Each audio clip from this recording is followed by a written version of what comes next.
Dr. Peterson joins us right now. He, of course, is a psychology professor at the University of Toronto and author of a New York Times bestseller, 12 Rules for Life, and just released the new audiobook version of Maps of Meaning. He joins us live right now from Canada. Good morning to you, Doctor. Morning.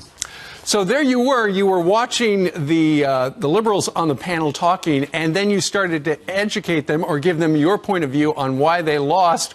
Were they receptive to that?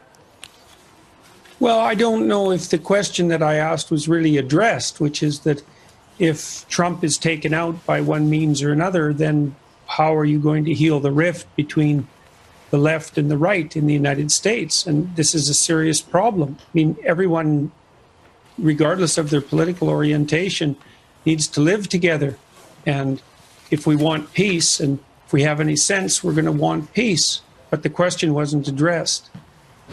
But the interesting thing is, and something that you brought up, was just the fact that the other panelists were not on your side politically, but given the way that elections work, they have to accept, well, they don't in many cases, the election results, and you've got to respect the person who did vote for Donald Trump because they were simply exercising their right.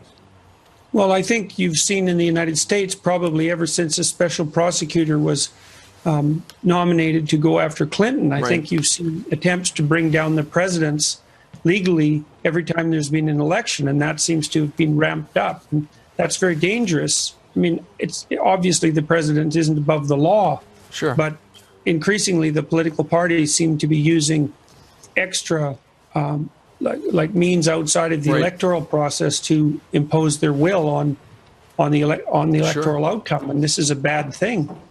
Well, just look at what the Democrats in the Senate are trying to do right now to Mike Pompeo. Never in history has anybody tried to shut down a president's selection for Secretary of State, and this appears to be based on politics.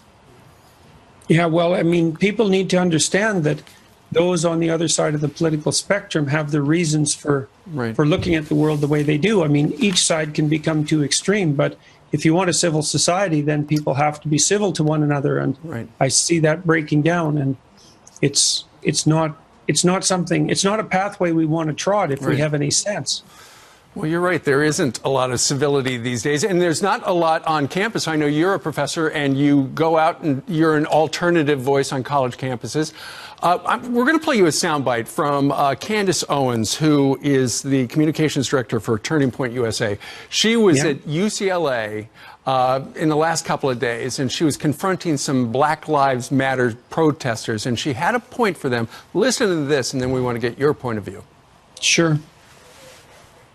Victim mentality is not cool. I don't know why people like being oppressed. It's the weirdest thing I've ever heard. I love oppression. We're oppressed. 400 years of slavery, Jim Crow, which, by the way, none of you guys lived through. Your grandparents did, and it's embarrassing that you utilize their history. You're not living through anything right now. You're overly privileged Americans. You're overly privileged Americans, she said that. And then a few hours or a day or two later, Kanye West, the singer, the artist, tweeted this out. I love the way Candace Owens thinks. And then now he's taking a lot of heat because he's supporting somebody who's from the political right. What did you make of what she had to say? Well, I think that Candace is commenting about the danger of adopting a victimization oppressor narrative. And it's a narrative that the hard left has really been pushing. And ever since Marx, of course, that the world is composed of those who are victimized and those who are the oppressors, and everyone successful is an oppressor, and everyone else is a moral victim, like a morally acting victim.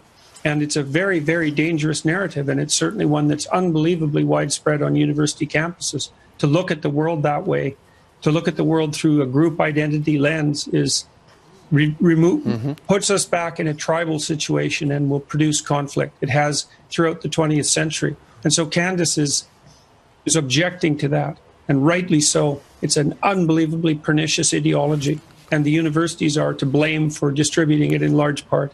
It's really appalling and dangerous. Well, when you look at just politics in general, during the last election cycle back in 2016, the Democrats did adopt a very strong identity politics program. And, you know, all the postmortems had said that really didn't work. So it will be interesting to see what the Democrats do going forward. Yeah, well, I mean, the right-wingers, the conservative types like Candace have to tell a better story than the Democrats, and the story's got to be, and this goes for centrist liberals too, the story has to be that, you know, there's obviously racial differences and ethnic differences and gender differences and all of that, and some of that manifests itself in terms of prejudice, but the fundamental issue is that we've always regarded the individual as the measure in the West, and that's the best idea the world's ever had. And if we lose that, then it's going to be catastrophic. So everyone should be pushing against that, whether they're on the right or the left, if they have any sense. And the moderate left needs to dissociate themselves from the radical left, and this is something they refuse to do. It's conceptually difficult to do it, but it's a moral imperative. It's a moral necessity. Let's see what happens. All right. Jordan, thank you very much. By the way, folks, Dr. Peterson has developed a new online writing program. It's called Self-Authoring. If you're interested, go to selfauthoring.com for more information.